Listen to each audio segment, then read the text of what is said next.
Assalamualaikum anak-anak. Apa kabar hari ini? Mudah-mudahan semuanya sehat dan semuanya tetap semangat belajarnya. Alhamdulillah hari ini bertemu lagi dengan Bu Pupa. Kita akan bertemu setelah PTS. Kita akan mempelajari bersama-sama mulai tema 7, perkembangan teknologi pangan. Hari ini kita akan mempelajari bahasa Indonesia. Sebelumnya, marilah kita bersama-sama membaca basmalah agar pembelajaran kita tambah berkah. Bismillahirrahmanirrahim. Tujuan pembelajaran kita hari ini, yang pertama, anak-anak dapat menjelaskan pengertian pangan dan contohnya. Kemudian, anak-anak dapat membedakan produk-produk yang dihasilkan dari pertanian atau perkebunan, peternakan, dan perikanan. Kemudian, anak-anak juga dapat menjelaskan pengertian teknologi pangan dan contohnya. Selain itu, anak-anak dapat menjelaskan manfaat teknologi pangan. Nah, sekarang kita akan mempelajari ya. Kebutuhan pokok manusia nih tidak lepas dari 3 macam, yaitu sandang, pangan, dan papan. Nah, sandang itu apa ya? Sandang itu pakaian. Semua manusia membutuhkan pakaian. Kemudian pangan, yaitu makanan. Pasti kita semuanya untuk mempertahankan hidup membutuhkan makanan. Kemudian juga papan atau tempat tinggal. Nah, sekarang kita akan membahas tentang pangan. Anak-anak tahu tidak apa itu pangan? Pangan artinya makanan, ya. Tadi sudah dilihat sandang itu pakaian, pangan makanan. Negara Indonesia kaya akan sumber daya alam. Ini sangat kaya. Sumber daya alam berupa tumbuhan dibudidayakan untuk menghasilkan produk-produk pertanian, peternakan, dan perikanan yang bermanfaat. Nah, hasil sumber daya alam yang di Indonesia itu produk yang dihasilkan tumbuhan disebut pertanian atau perkebunan. Jadi yang dihasilkan tumbuhan disebut pertanian atau perkebunan. Nah, ya banyak itu contohnya.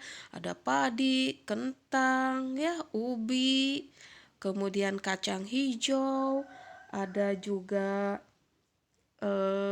singkong dan masih banyak lagi.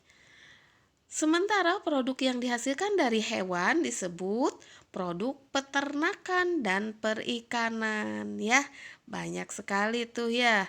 Nih, ada banyak sekali peternakannya ya, dari berbagai macam ikan, ya, ayam, domba sampai lebah madu ya. Sampai ini madunya.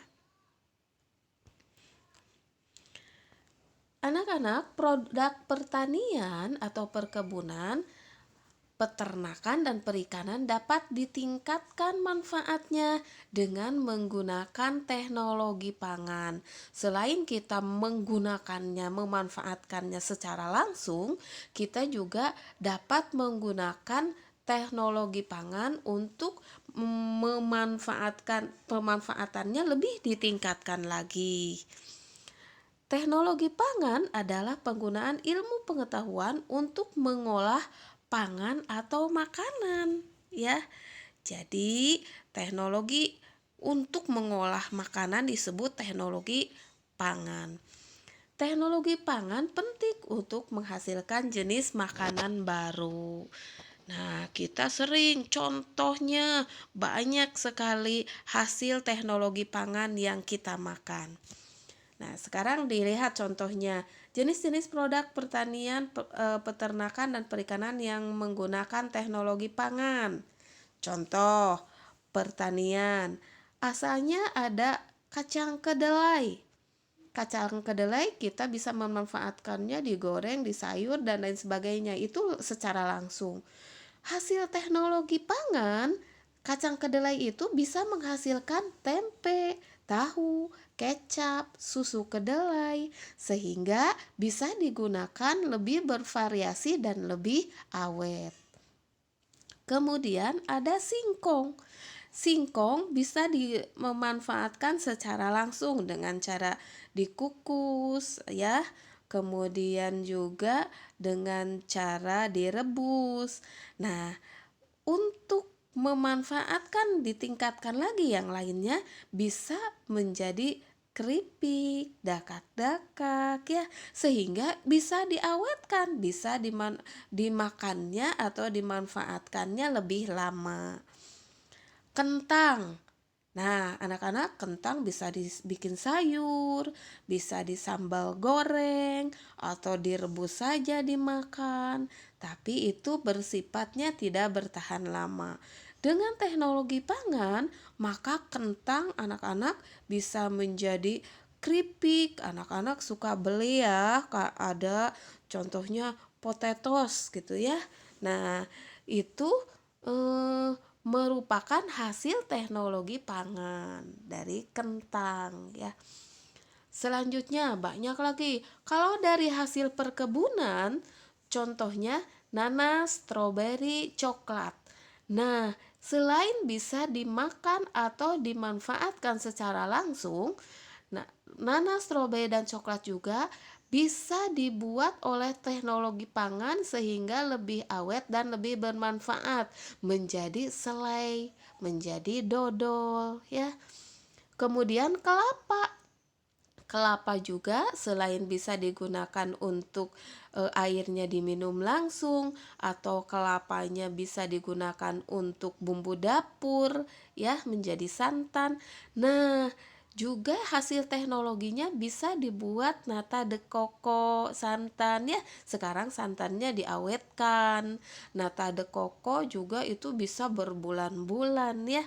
Anak-anak, siapa yang suka nata de coco? Nah, sekarang pisang. Pisang juga ya, selain bisa direbus, dikukus, atau dimakan langsung, hasil teknologi bisa dibuat keripik pisang, sehingga pisang bisa menjadi lebih awet dan lebih enak rasanya. Lanjut, kalau sekarang yang ketiga, hasil peternakan. Tadi udah hasil pertanian, perkebunan, sekarang peternakan.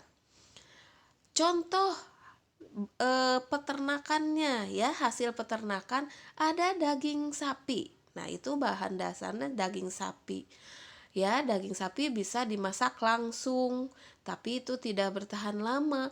Kemudian menggunakan teknologi pangan, hasilnya bisa menjadi kornet ya, yang dimasukkan ke kaleng itu sosis, dendeng, abon, dan itu bisa rasanya lebih bervariasi dan bisa waktunya lebih awet, digunakannya bisa lebih lama. Kemudian daging ayam juga bisa dibuat, hasil teknologi pangannya bisa dibuat menjadi nugget, sosis, abon, sehingga lebih enak dan bisa digunakan dengan lebih tahan lama. Susu sapi. Nah, susu sapi selain bisa dikonsumsi secara langsung, juga bisa diawetkan melalui teknologi pangan menjadi makanan yang berbentuk mentega, keju, es krim, susu bubuk, yogurt, juga permen. Wah, itu makanan kesukaan anak-anak ya. Nah, anak-anak, kita lanjut ya. Sekarang yang keempat, hasil produk perikanan. Tadi udah ada pertanian, perkebunan, kemudian sekarang perikanan ya. Nah, perikanan. Contohnya ada ikan sarden. Maka dibuatlah kalau ikannya hanya bisa dikonsumsi secara langsung atau beberapa hari saja. Tetapi ketika sudah hasil teknologi pangan dibuat sarden kalengan, bisa digunakan lebih lama lagi sampai berbulan-bulan. Ikan makarel. Nah, sama ikan makarel juga bisa dibuat menjadi makarel kalengan seperti ikan sarden tadi. Kemudian ikan bandeng. Siapa yang suka ikan bandeng? Anak-anak pernah makan bandeng presto? Ya, asalnya ikan bandeng itu cuma sehari atau 2 hari. Tapi hasil teknologi di presto maka bisa disimpan dan dikonsumsi lebih lama lagi. Nah, anak-anak, itu hasil eh, teknologi pangan ya.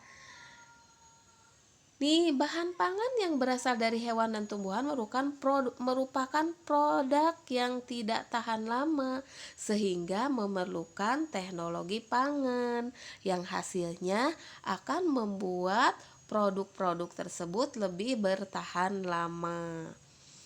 Teknologi pangan menggunakan sistem 3P, yaitu apa saja ya 3P tuh? Pengawetan ya. Jadi bahan-bahan dasarnya menjadi lebih awet, menjadi lebih bertahan lama. Kemudian dengan teknologi pangan maka dikemas tadi seperti ikan sarden itu dikaleng ya, sehingga pengemasannya membuat awet atau tahan lama. Kemudian penyimpanan ya. Nah, itu juga sama, penyimpanannya akan lebih lama melalui teknologi pangan. Sekarang pengawetan. Pengawetan pada makanan dapat dilakukan dengan cara apa saja ya? Yang pertama, pengeringan. Makanan dijemur di bawah terik matahari, contohnya ikan asin, atau dimasukkan ke dalam mesin pemanggang atau oven ya. Ikan dari laut itu cuma sehari atau 2 hari atau beberapa hari saja akan membusuk, tapi ketika dikeringkan, dijemur atau di oven maka akan bertahan lebih lama. Nah ya, selanjutnya pemanasan. Tadi dikeringkan, sekarang dipanaskan. Makanan dan minuman dipanaskan pada suhu tertentu. Contohnya, susu dipanaskan dengan cara di pasterisasi, ya, pasterisasi, maka agar bakteri di dalamnya mati dan tidak berkembang. Anak-anak kalau beli susu yang dikaleng atau beli susu kotak ada tulisan UHT, Ultra High Teknologi, itu anak-anak sistem pemanasan sehingga susu tersebut bisa bertahan lama. Ya, tuh kan. Selanjutnya ada pengasinan. Supaya bertahan lama, nah menaburkan garam kepada makanan yang diawetkan. Contohnya kimchi. Ini kimchi biasanya makanan Korea ya. Kimchi dan telur asin.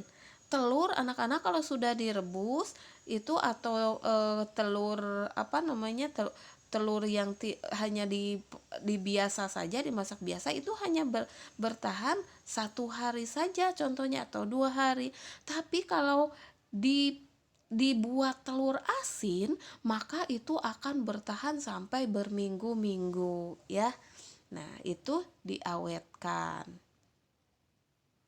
Nah, ya. Selanjutnya, pengemasan. Makanan yang sudah diolah akan menggunakan kemasan berupa kaleng atau menggunakan plastik, kemasan kedap udara. Kedap udara artinya tertutup rapat ya, tidak mudah dimasuki atau ditembus udara. Contohnya, susu dalam kemasan dus. Itu kan tidak bocor ya, tidak ada udara yang masuk. Kalau bocor maka itu akan rusak susu di dalamnya. Makanan kaleng juga sama ya. Contohnya kornet, sarden. Di kaleng itu kan sangat tertutup, tidak ada udara yang masuk dan lain-lain sehingga eh, makanan-makanan tersebut bisa bertahan lebih lama. Kemudian yang selanjutnya penyimpanan. Makanan yang sudah dikemas harus disimpan di tempat yang bersih dengan suhu yang tertera pada kemasan. Contohnya, nugget disimpan pada freezer, ya, di pada eh, apa? Pada pendingin, ya. Nih, pada freezer, daging sapi dapat bertahan selama 4 sampai 6 bulan jika disimpan dalam freezer, ya. Anak-anak di dalam kulkas yang untuk mendingin sehingga beku itu bisa bertahan lebih lama. Freezer tuh dibekukan, ya. Ini disimpan di freezer itu membuat makanan lebih bertahan lama. Manfaat teknologi pangan yaitu yang pertama dapat menghasilkan makanan baru, ya. Tadi dari susu menjadi yogurt, ya, menjadi sekarang ada tahu dari susu dan lain sebagainya contohnya.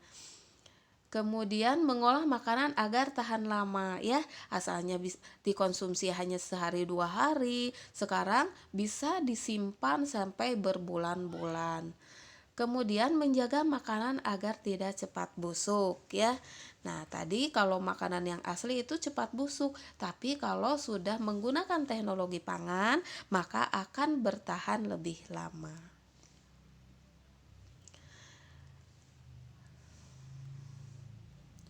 Anak-anak, alhamdulillah kita sudah mempelajari tadi tentang teknologi pangan, baik itu dari hasil pertanian, perkebunan, peternakan, maupun perikanan. Dengan cara-caranya yang menggunakan 3P tadi, ya. Nah, sekarang bagaimana anak-anak paham tidak? Kalau sudah paham, alhamdulillah. Kalau tidak paham, boleh bertanya langsung ke ibu guru, ya. Sekarang saatnya anak-anak latihan. Silahkan anak-anak membaca teks bacaan pada busis tema 7 halaman 6. Kemudian kerjakan latihannya halaman 7.